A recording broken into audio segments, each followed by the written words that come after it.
এক রোদেলা সকালে খরগোশ খুশিতে লাফাতে লাফাতে নিজের গর্ত থেকে বেরিয়ে এলো। তার চোখে নতুন কিছু খুঁজে পাওয়ার ঝিলমিল আনন্দ। হাঁটতে হাঁটতে সে শুনল গ্রামের কয়েকজন বাচ্চা উচ্ছ্বাসে বলছে, এক নদী আছে যা রাতে আলো ছড়ায়। খরগোশের চোখ বড় হয়ে গেল। সে মনে মনে বলল, আজই সেই নদী খুঁজে বের করব। সে দৌড়াতে দৌড়াতে ঢুকে পড়ল সবুজ বনের ভেতর। পাতার ফাঁক দিয়ে আলো পড়ছে আর পাখির গান শোনা যাচ্ছে।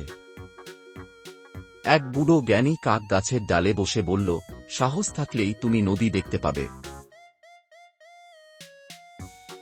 খরগোশ মাথা নেড়ে হাসল আর দ্রুত পা চালাতে লাগল। উত্তেজনায় তার লেজটা দুলছে। পাহাড়ের চূড়ায় উঠে সে দেখল দূরে এক নদী ঝলমল করছে। খরগোশের চোখে আনন্দের ঝিলিক ফুটে উঠল। নদীর ধারে এসে সে দেখল রঙিন মাছেরা আলো ছড়াচ্ছে আর জল একেবারে স্বচ্ছ। খরগোশ বুঝল, নদীকে ভালোবাসা আর পরিষ্কার রাখা আমাদের সবার দায়িত্ব। গ্রামে ফিরে সে সবাইকে বলল, নদীকে ভালোবাসো আর পরিষ্কার রাখো। সবাই হাততালি দিয়ে উল্লাস করল।